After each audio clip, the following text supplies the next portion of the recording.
ಕರ್ನಾಟಕ ಚಾಲಕರ ಒಕ್ಕೂಟದಿಂದ ಗೌರವಾಧ್ಯಕ್ಷ ಮೂರ್ತಿ ಮಾತಾಡ್ತಾ ಇದ್ದೀನಿ. ನೋಡಿ, ಸುಮಾರು ಒಂದು 5:45 ಹಂಗೆ ನಮ್ಮ ಚಾಲಕರನ್ನ ಮಲಗಿರ್ತಾರೆ. ಬಿಟೆಮ್ ಲೆವಿಟ್ ಇದ್ರ ಹತ್ರ, ಪೆಟ್ರೋಲ್ ಬಂಕ್ ಹತ್ರ. ಆ ಪೆಟ್ರೋಲ್ ಬಂಕ್ ಅಲ್ಲ, ಅಲ್ಲಿ ಒಂದು ಹೋಟ್ಲ್ ಇದೆ, ಅದು ಆಪೋಸಿಟ್ ಮಲಗಿರ್ತಾರೆ.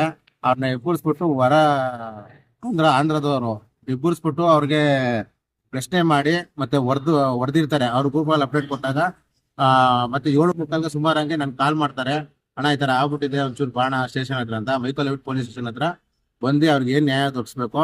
ನಮ್ಮ ಸ್ನೇಹಿತರು ಬೆಳಗ್ಗೆಯಿಂದ, ಹೆಸರು ಸರ್ ರಾಮಕೃಷ್ಣ ಅಂತ ಮತ್ತೆ ಕುಮಾರ್ ಅಂತ, ಬೆಳಗ್ಗೆಯಿಂದ ಇದ್ದು ಪಾಪ ಅವ್ರ ಜೊತೆ ಈಗ ಅವ್ರಿಗೆ 27,000 ರೂಪಾಯಿ ಅಮೌಂಟ್ ನ ಕೊಡ್ಸ್ಬಿಟ್ಟು ಬಗೆಹರಿಸಂತ ಕೆಲಸ ಮಾಡಿದಿರಿ. ದಯವಿಟ್ಟು ನೋಡಿ, ಅಲ್ಲಿ ಏನೇ ಸಮಸ್ಯೆ ಆದಾಗ ಪ್ರತಿಯೊಬ್ರು ಇದೇ ರೀತಿ ಹೋಗಿ ಒಂಚೂರು ಒಂದು ಅರ್ಧ ಅವರ್ ಲೇಟ್ ಆದ್ರೂ ಪರವಾಗಿಲ್ಲ, ಅದ್ರ ರೆಸ್ಪಾನ್ಸ್ ಮಾಡಿ. ಗ್ರೂಪ್ ಅಲ್ಲಿ ಯಾರೋ ರೆಸ್ಪಾನ್ಸ್ ಮಾಡಿದ್ರೆ ಇರ್ಬಾರ್ದು, ಯಾಕಂದ್ರೆ ಗ್ರೂಪ್ ಇದೆ ಅನ್ಬಿಟ್ಟು ಅವರು ನಂಬ್ಕೊಂಡಿರ್ತಾರೆ.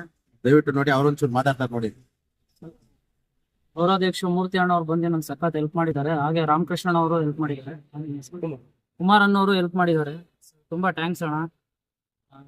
ಬೆಳಗ್ಗೆ 5 ಗಂಟೆಗೆ ಬಂದು ಅಲ್ಲೇ ಮಾಡಿರೋರು, ಸಖತ್ ಭಯ ಆಗ್ಬಿಟ್ಟಿತ್ತು ನನಗೆ.